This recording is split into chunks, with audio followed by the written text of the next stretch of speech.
Hello and welcome to another episode of Secondhand Stories. This is a place where I tell you stories. What kind? Well, histories, mysteries, and unbelievable histories. Today's story is from history, but it's nothing short of a tragedy written by Shakespeare himself.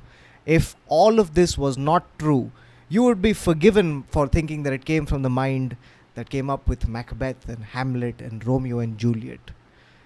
This is a story that has all the classic elements of a tragedy.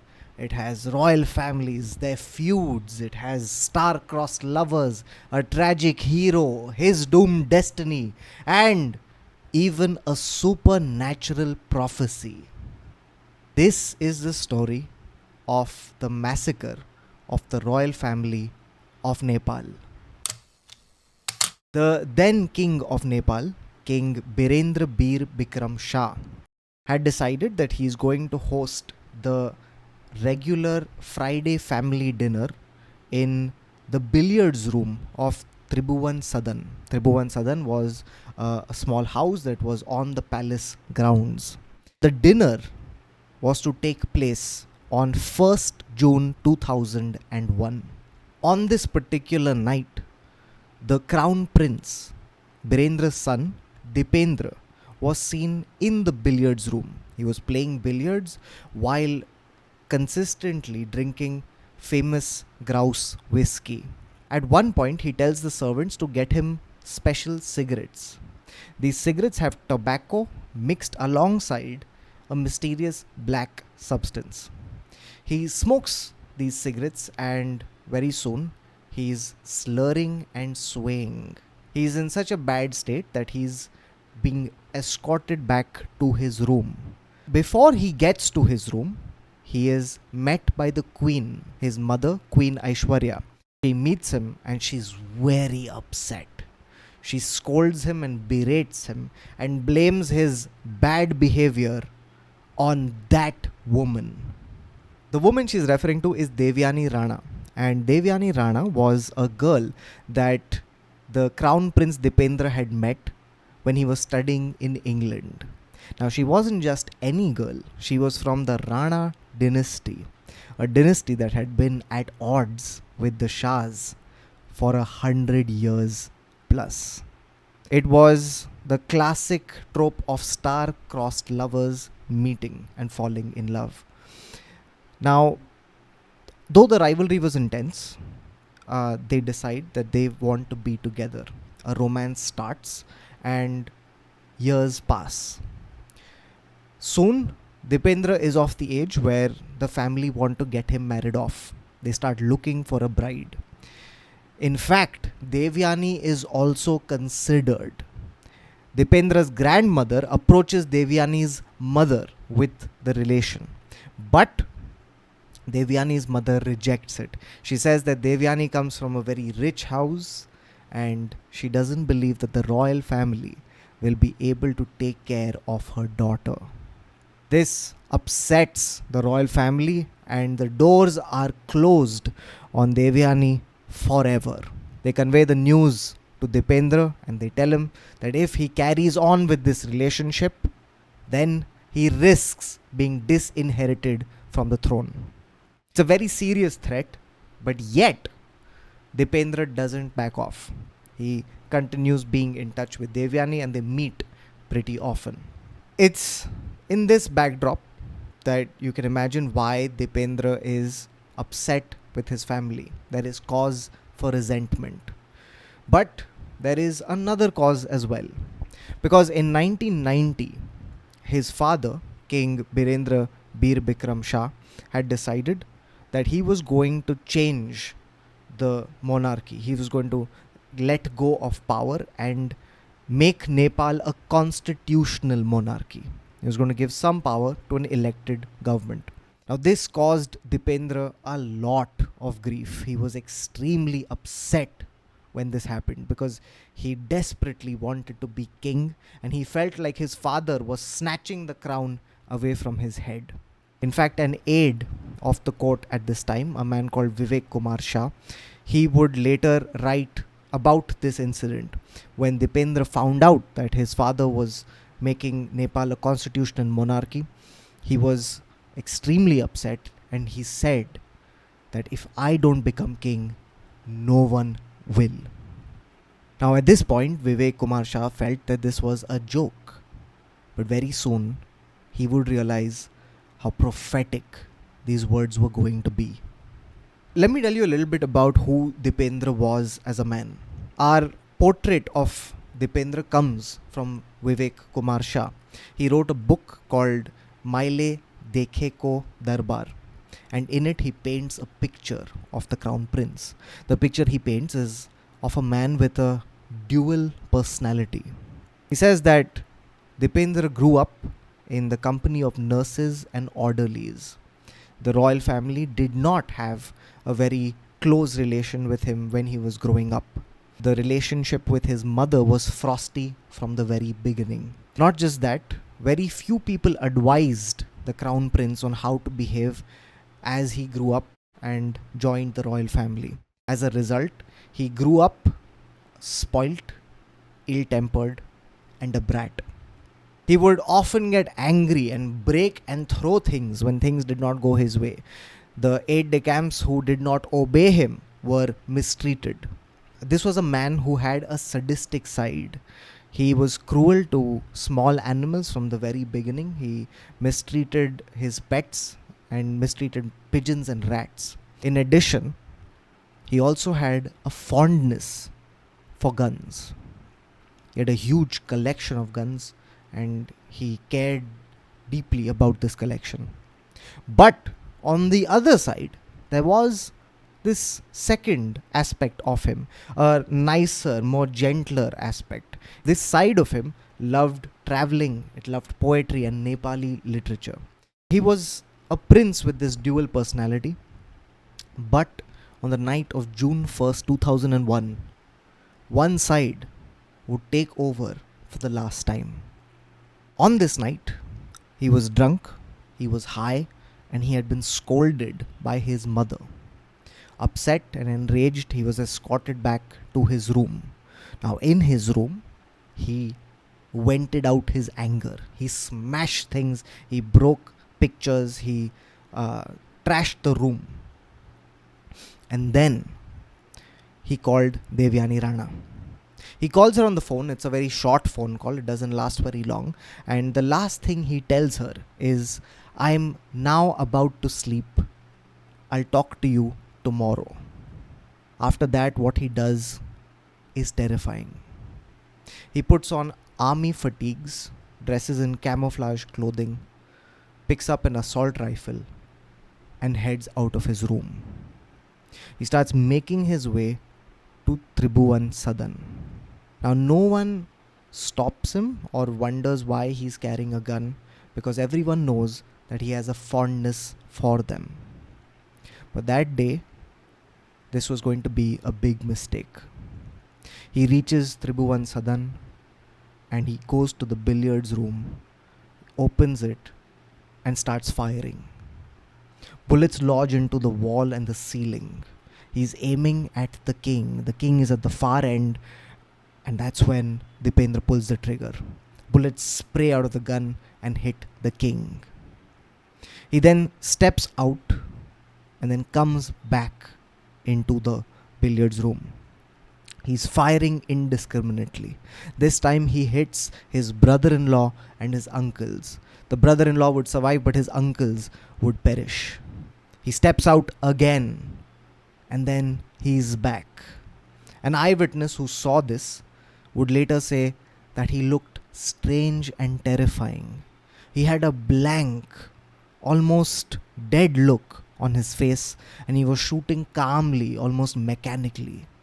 The third time he enters, he guns down his sister, his aunt, and his cousin. The carnage has destroyed this billiards room. His brother and his mother have managed to flee. They start heading towards the inner garden, and to their horror, they realize that Dipendra is chasing after them.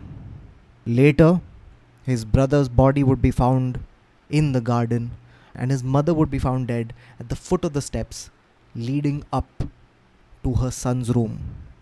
Dipendra himself would be found beside a pond near his room. He was unconscious. He had shot himself. The royal family were rushed to the hospital, and most of them were declared dead on arrival. Dipendra had survived, and he would be in a coma for the next 3 days after this horrific massacre.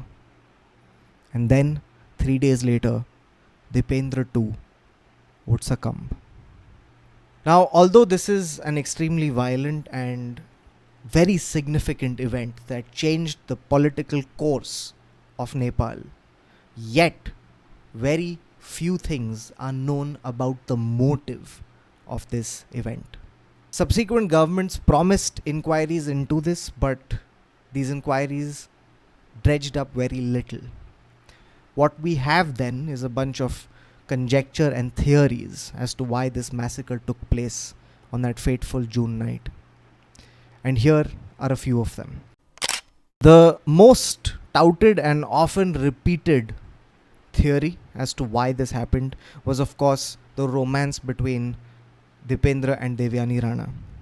Now, this ill-fated romance was a romance between two dynasties, the Ranas and the Shahs. These were two families that had been at odds for 100 years. And the families were not agreeing to the marriage, which is why people say that Dipendra, in a fit of rage, decided to kill his entire family.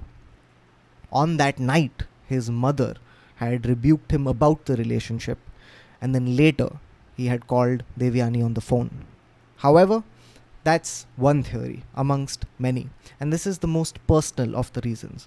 The other reasons that we're going to get into are slightly more political in nature. The next one is about Dipendra's ambitions of becoming king. He had been extremely upset when his father had decided to make Nepal a constitutional monarchy. He had taken power away from the kings and given it, or at least a portion of it, to elected governments. Now, this had enraged Dipendra, and when he had heard the news, it was said that he had heard it in England and he had broken a door upon hearing this. This, coupled with the fact that his parents were against his proposed marriage to Devyani, might have triggered him into pulling off the massacre. There are people, however, who feel that this is also not the motive. They feel like the motive lies in a conspiracy that's slightly larger, murkier, and more international. Now, this theory comes to us from political parties in Nepal who feel like there was an international hand in this massacre, an international force that was determined to destabilize the political landscape of Nepal. Now, these people say that the camouflaged man wearing army fatigues that the guests saw, it wasn't even Dipendra. They say it could have been an agent from the CIA or RAW. These theories are speculation and there's not much to back them up. And there are people who believe that you don't have to look so far outside to find a motive. A motive could be far closer to home. There are a lot of people who point the finger to Dipendra's uncle, King Bikram's brother, Gyanendra. Gyanendra is an interesting person to bring into this story. This family function was supposed to be a function for all the members of the royal family, and invites had gone to each and every one of them. There was one person, however, who had remained conspicuous by his absence, and that was Gyanendra. Gyanendra was said to be in Pokhara on political work, and he had avoided that fateful night in June. What's more, his statement kept changing after the incident took place. Right after the incident takes place, Gyanendra comes out and says that Dipendra was definitely the perpetrator. But then a few days later, he says that no, Dipendra was innocent and the massacre took place because the gun accidentally went off. And then in front of an inquiry, he would change the statement again and say that no, Dipendra was indeed the perpetrator, and he had changed his statements because of political pressure. Gyanendra was also the person who stood the most to gain out of the massacre. When Dipendra finally succumbs, it was Gyanendra who ascended to the throne. He became the king of Nepal. When he becomes king, he inherits a country that is torn by civil uprisings. Maoists have taken hold in Nepal, and there's a lot of insurgency taking place. Because of this, Gyanendra takes back control to the monarchy. He would dissolve the government, but very soon he was forced to reappoint them. His reign would last about 7 years, from 2001 to 2008. And in this time, he would dismiss 3 prime ministers. It was a turbulent reign which was never able to establish a firm government. And because of this, in 2008, finally elections were held and the Maoists got a simple majority. They come into power and very quickly they pass a bill that abolishes the monarchy. This bill is passed with a landslide majority. And in June of 2008, Gyanendra has to leave the royal palace. And that's what brings an end to the cycle of events that began in 2001. Which brings us to our last theory. Now, I had promised you that there was a supernatural prophecy. And here it is. The Shah dynasty, of which King Birendra and his son Dipendra were a part, was the Shah dynasty. And the Shah dynasty was started by a man called Prithvi Narayan Shah. Prithvi Narayan Shah was a ruler from the Gorkha region, and he was the person who had united a lot of warring states to become ruler of what would be modern day Nepal. Prithvi Narayan Shah was a capable king, and according to legend, one day he was passing through a forest and he happened to meet a yogi. Now the king offers the yogi some curd. The yogi accepts this offering, eats it, and regurgitates the curd and offers it back to the king. The yogi demands that the king accept this offering and eat it. The king is repulsed by this and he refuses this regurgitated curd. The curd falls from the yogi's hands and it drips onto the 10 toes of the king.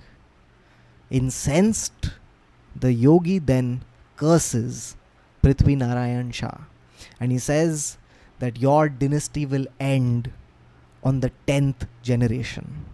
And when King Gyanendra vacates the throne, he was part of the 10th generation.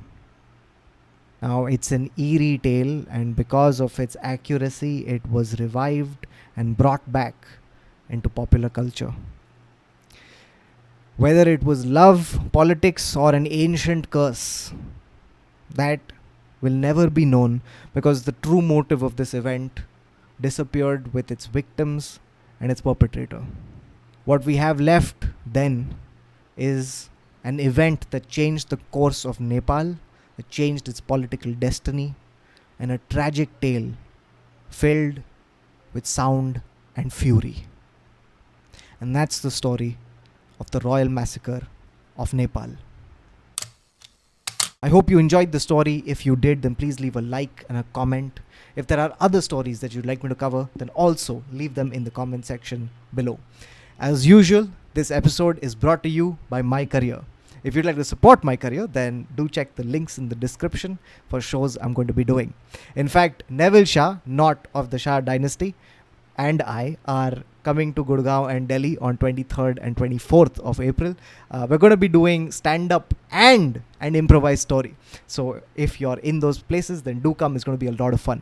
Also, each and every episode of Secondhand Stories is shot in front of a live audience. If you'd like to be a part of this audience, or if you'd like to support the channel in general, then do consider becoming a member. You can do that by clicking join on the homepage of this channel. That's about it. Until next time, stay safe and bye-bye.